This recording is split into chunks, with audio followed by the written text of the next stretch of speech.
So natural gas क्या है बेटा, it's a good fuel because of the following reason, it does not leave any residue, it gives lot of heat on combustion and does not produce smoke on burning. तो जब हम इसे burn करते हैं तो कोई जो स्मोक है वो नहीं निकलता है। लॉट ऑफ जब हम इसे जलाते हैं तो बहुत सारी हीट जो है वो प्रोड्यूस होती है। Petroleum and natural gas are use to make many chemical substance. तो इनसे बहुत सारे जो हैं वो केमिकल सब्सटेंस बनाए जाते हैं and they are called as a petrochemicals. इन्हें हम क्या कहते हैं, पेट्रोकेमिकल कहते हैं। These include detergent, chemicals, plastic, fibres like nylon, polyester and acrylic.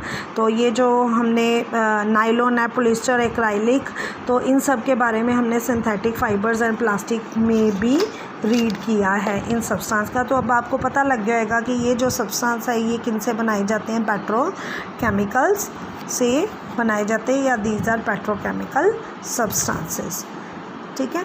तो natural gas is decompose to produce hydrogen gas. तो नेचुरल गैस जब भी डीकम्पोज होगी, नेचुरल गैस अभी हमने इसके बारे में पढ़ा है, CNG यानी कि कंप्रेस नेचुरल गैस। तो जब भी वो डीकम्पोज होगी तो वो हाइड्रोजन गैस प्रोड्यूस करेगी which is use to a fuel for making fertiliser.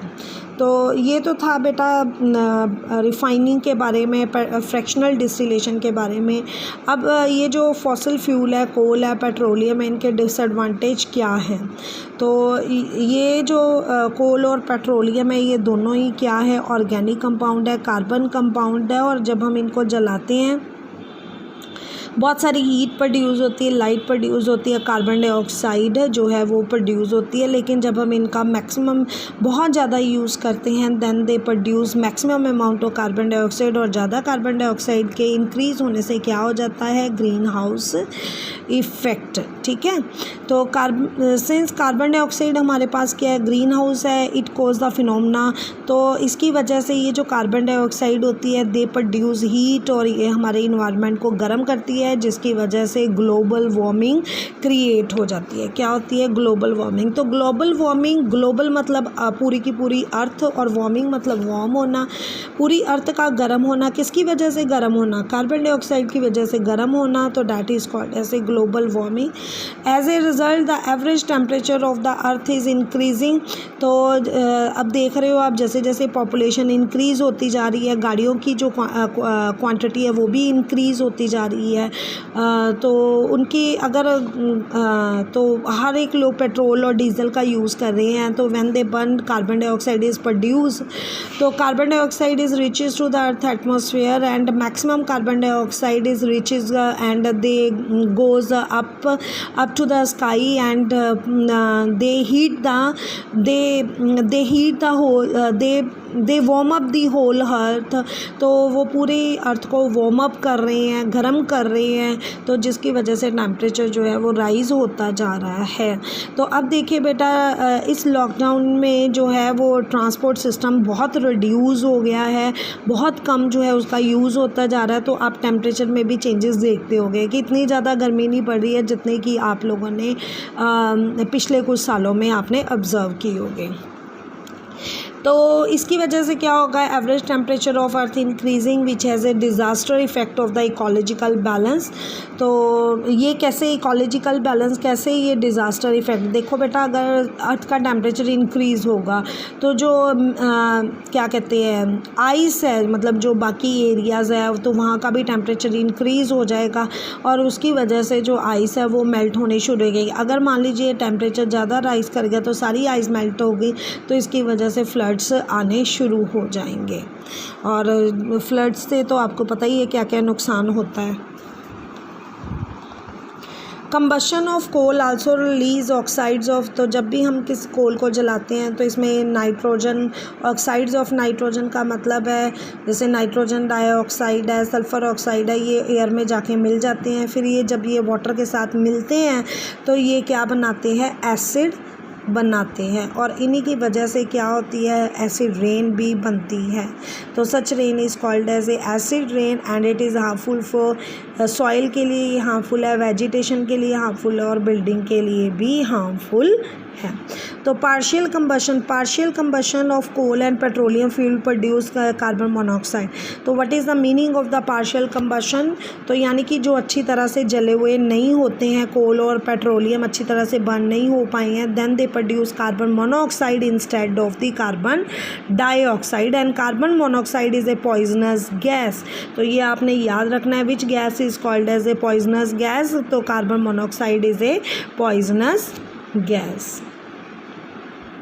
So this is the reason one should not stay in the closed room where coal is burning.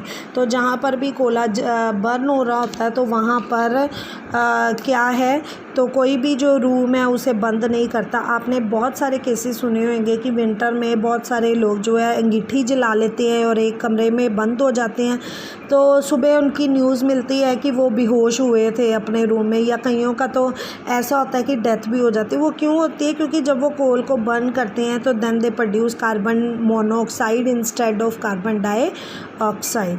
तो carbon monoxide जब blood के अंदर जाता है तो वो blood में कार्बोक्सी हीमोग्लोबिन प्रोड्यूस करता है और उसकी वजह से जो सर्कुलेटरी सिस्टम है वो अपना वर्क जो है अच्छे से नहीं कर पाता, और जिसकी वजह से ये प्रॉब्लम क्रिएट होती हैं। अब आ गया बेटा हमारे पास कि हम इन सारी चीज़ों को कंजर्व कैसे रख सकते हैं, क्योंकि ये जो फॉसिल्स फ्यूल है ये तो ख़त्म होने वाली चीज़ें हैं। एक दिन ऐसा आएगा, अगर पॉपुलेशन ऐसे इंक्रीज़ होती गई या इनका जो यूजेस है ऐसे ही डे बाय डे इंक्रीज़ होता गया, तो एक दिन ऐसा आ जाएगा कि ये चीज़ें क्या हो जाएंगी, इस धरती से ही ख़त्म हो जाएंगी। तो इस धरती से ही ख़त्म ना हो, क्योंकि इन चीज़ों को बनाने में बहुत सारा टाइम जो है वो लगता है। पहले ही इनको बनने में लाखों करोड़ों साल लग गए, तो अब इनको बनाने में तो और भी ज़्यादा टाइम लगेगा। तो ये जो नॉन रिन्यूएबल हमारे पास रिसोर्सेज है, इनको कंजर्व करना, इनको सेव करना और इनकी एक लिमिटेड सप्लाई में यूज़ करना, ये बहुत ही इम्पॉर्टेंट है। सो इसके लिए हम लोग क्या कर सकते हैं, कारपूलिंग का यूज़ कर सकते हैं। What is the meaning of carpooling? जैसे पीटीएम होती है, तो एक ही एरिया में से 5-6 पेरेंट्स आ रहे हैं, तो वो 5-6 गाड़ियों का यूज़ करने की बजाय एक ही गाड़ी का यूज़ भी या 2 गाड़ियों का यूज़ जो है वो कर सकते हैं। Use public transport, drive at constant and moderate speed रखी जाए। Get the vehicle service regularly, उनकी रेगुलरली सर्विस की जाए ताकि वो ज़्यादा जो इंजन है वो उसे यूज़ अप ना करें, यानी कि वेस्टेज ना हो।